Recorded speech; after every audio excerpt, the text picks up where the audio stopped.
একের পর এক বদলি আদেশ উপেক্ষা করে পূর্ত ভবন আঁকড়ে আছেন উপসহকারী প্রকৌশলী মোহাম্মদ আলী আকবর সরকার। শুধু তাই নয়, বদলি আদেশ ঠেকাতে আদালতে শরণাপন্ন হন তিনি। গণপূর্ত সচিব জানিয়েছেন, আলী আকবরের বিরুদ্ধে তদন্ত কমিটি প্রতিবেদন দিলেই তার বিষয়ে চূড়ান্ত সিদ্ধান্ত নেওয়া হবে। গণপূর্ত অধিদপ্তরের উপসহকারী প্রকৌশলী মোহাম্মদ আলী আকবর সরকার সরকারি চাকরি করলেও মানতে রাজি নন কোনো সরকারি আদেশ। গণপূর্ত অধিদপ্তর থেকে তাকে সাভার গণপূর্ত বিভাগে বদলি করা হয় 2016 সালে, অথচ সাভারে যোগদান করেননি তিনি।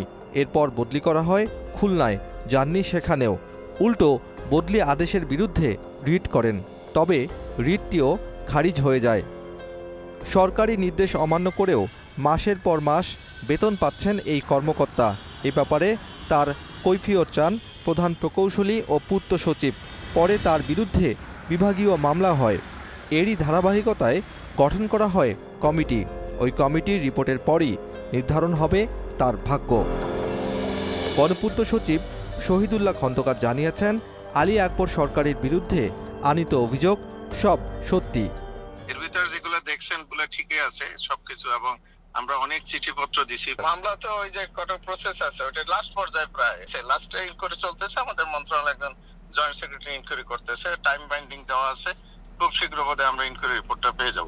অভিযুক্ত আলী আকবর সরকারের মুখোমুখি হলে তিনি সব প্রশ্ন এড়িয়ে যান।